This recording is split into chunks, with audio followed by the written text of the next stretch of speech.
ইন্ডাস্ট্রিটাকে পুরো সৈনিকের মতন পুরো ইন্ডাস্ট্রিটাকে নিয়ে লড়াই করেছে একটা সময়। এই লড়াইটাই বোধহয় আমাকে এই এই এই এই পদ্মশ্রী যে সম্মানটুকু পাইয়েছে। পুরো ভারতবর্ষে কজন অভিনেতা যে ডাক নামে মানুষ পরিচিত, আমাকে তো ডাকেই না প্রসেনজিৎ বলে কেউ বুম্বা বুম্বা দা বুম্বা কাকা ওরেও, কিন্তু আমি বুম্বা হয়ে গেছি।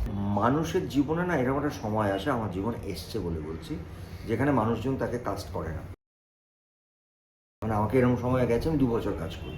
মিস তো আমি খুব স্বাভাবিকভাবে প্রথম জায়গায় মিস করেছি মাকে, খুব স্বাভাবিক, কারণ আমার মা ছিলেন আমার স্ট্রেংথ। আমার ছেলে খুব খুশি হয়েছেন, বাবাও অসম্ভব খুশি হয়েছেন। তিনি বললেন জাস্ট একটাই কথা, যে চ্যাটার্জি ফ্যামিলিতে তুমি এই সম্মানটা নিয়ে এলে, তো মিশুককে যদি এই ইউনিভার্সিটিতে ঢুকতে হয়, ওকে এটা মাথায় রেখে ওকে আরও বড় সম্মান আনতে হবে। ঋতুকে খুবই মিস করছি। 3-3.5 বছর 400 টাকা মাইনে নিয়ে স্টারে প্রতি বৃহস্পতিবার শনি রোববার থিয়েটার করতাম।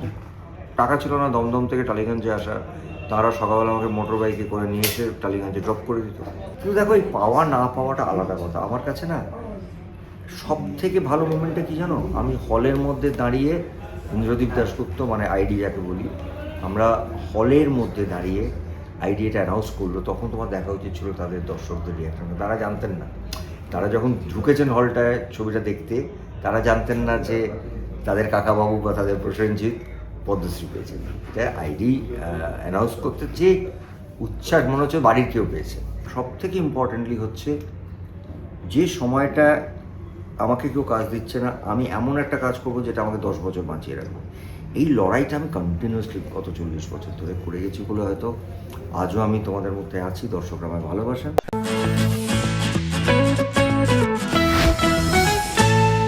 এই মুহূর্তে এমন একজন মানুষের পাশে বসে আছি যিনি একটা সময় বাংলা ইন্ডাস্ট্রিকে দাঁড় করিয়ে রেখেছেন এবং এখনো তিনি স্তম্ভের মতো দাঁড়িয়ে রয়েছেন। প্রসেনজিৎ চট্টোপাধ্যায়, অত্যন্ত গর্বের বিষয় আজকে। প্রথমেই অভিনন্দন, কংগ্রেচুলেশন। থ্যাংক ইউ, ধন্যবাদ। সবার প্রথম কার কথা মনে পড়লো এই পদ্মশ্রীর পুরস্কার পাওয়ার কথা শুনে, সম্মান পাওয়ার কথা শুনে? দেখো ভাই, আমি একটা কথা বলছি, আর কিছু হোক না হোক আমি ইন্ডাস্ট্রি দাঁড় করাইনি, তবে আমি ইন্ডাস্ট্রির পাশে দাঁড়াইও নি। যেটা হয়েছে কি, মানে আমি না ইন্ডাস্ট্রিটাকে পুরো সৈনিকের মতন পুরো ইন্ডাস্ট্রিটাকে নিয়ে লড়াই করেছি একটা সময়। এই লড়াইটাই বোধহয় আমাকে এই এই এই এই পদ্মশ্রী যে সম্মানটুকু পাইয়েছে। এবং এখানে আমার কোনো ভূমিকা নেই, এখানে প্রচুর মানুষ যারা একটু একটু করে প্রসেনজিৎকে তৈরি করেছেন তাদের ভূমিকা। হ্যাঁ, মিস তো আমি খুব স্বাভাবিকভাবে প্রথম জায়গায় মিস করেছি মাকে, খুব স্বাভাবিক, কারণ আমার মা ছিলেন আমার স্ট্রেংথ। উনি এখনও আছেন আমি মনে করি, কারণ মা ছাড়া আমি জানি না আমি কী করে মানে এগোতে পারতাম কি না। আমার ছেলে খুব খুশি হয়েছেন, বাবাও অসম্ভব খুশি হয়েছেন। তিনি বললেন জাস্ট একটাই কথা, যে চ্যাটার্জি ফ্যামিলিতে তুমি এই সম্মানটা নিয়ে এলে, তো মিশুককে যদি এই ইউনিভার্সিটিতে ঢুকতে হয়, ওকে এটা মাথায় রেখে ওকে আরও বড় সম্মান আনতে হবে। সো মানে এটা আমাদের 3 জেনারেশন। যদি মিশুক কালকে কাজ করে কোনো কারণে এই ইন্ডাস্ট্রিতে, অভিনেতা হিসেবে করে, ডিরেক্টর হিসেবে করে, তো এটা 3rd জেনারেশন হবে।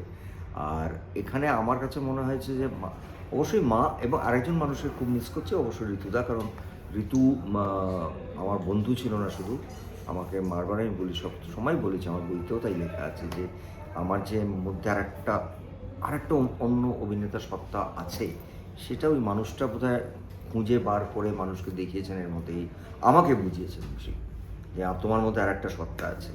যে সত্তাটা নিয়ে আমি কাজ করা শুরু করেছি। তারপর অবশ্যই আমার ঋতু পরে যে প্রজন্ম এসছেন, তারা আমাকে নিয়ে নানান রকম এক্সপেরিমেন্ট করেছেন। অতনু, কৌশী, শ্রীজিৎ, তারা আমাকে লালন পালন করেছে।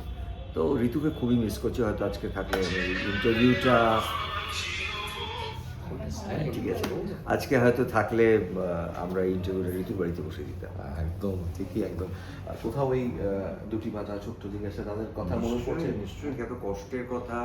শুধু দুটি পাতা ছোট্ট জিজ্ঞাসা, ছোট জিজ্ঞাসা আমি বলছি অতটা মনে বোঝার মতো, সময় বাচ্চা ছিলাম। দুটি পাতা কেন, তো আরও আগে আমি যে স্ট্রাগলগুলো করেছি তার কথা মনে হচ্ছে। প্রায় 3-3.5 বছর 400 টাকা মাইনে নিয়ে স্টারে প্রতি বৃহস্পতিবার শনি রোববার থিয়েটার করতাম, বাসে করে যাওয়া আসা করতাম। সেটাও বড় কথা নয়, কিন্তু আমার কাছে যেটা সব থেকে ইম্পর্টেন্টলি যেটা বলছি, প্রচুর মানুষ তাদের এখন সব হোয়াটসঅ্যাপে, তারা বয়স হয়ে গেছে। মানে এমন এমন মানুষ ছিলেন যে আমার যেহেতু টাকা ছিল না, দমদম থেকে টালিগঞ্জে আসা, তারা সকালবেলা আমাকে মোটর বাইকে করে নিয়ে এসে টালিগঞ্জে ড্রপ করে দিত।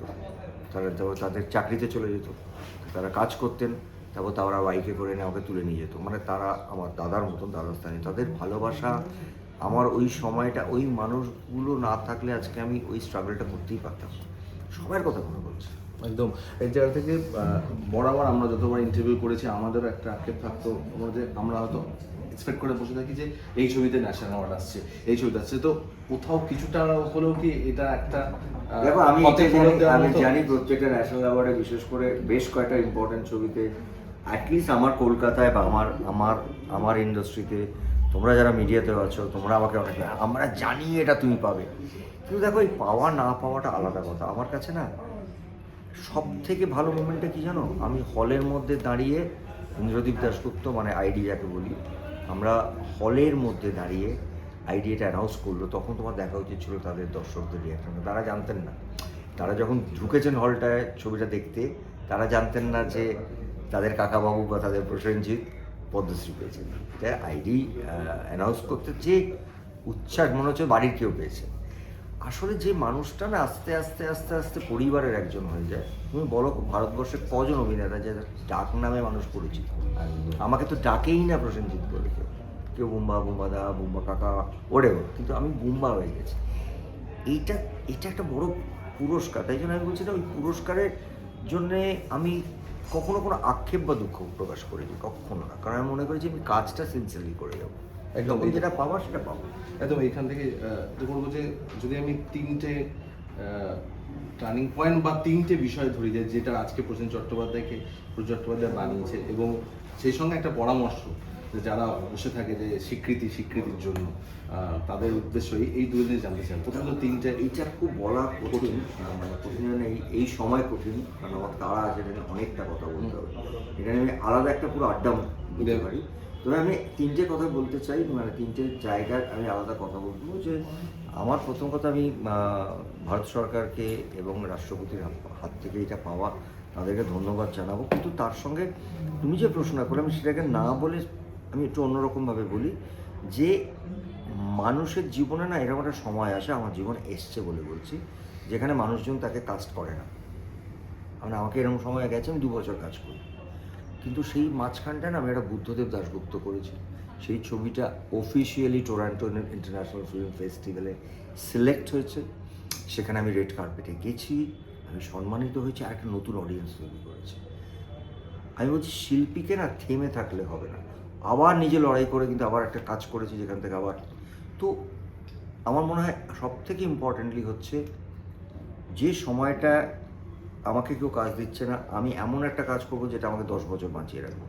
এই লড়াইটা আমি কন্টিনিউয়াসলি গত 40 বছর ধরে করে গেছি বলে হয়তো আজও আমি তোমাদের মধ্যে আছি। দর্শকরা আমাকে ভালোবাসেন, পরিচালকরা আমাকে খুব ভালোবাসেন, আমার প্রযোজকরা আমাকে ভালোবাসেন, এবং তার সঙ্গে পুরো বাংলা ফিল্ম ইন্ডাস্ট্রি আমাকে ভালোবাসেন।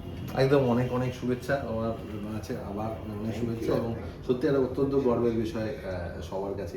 অনেক অনেক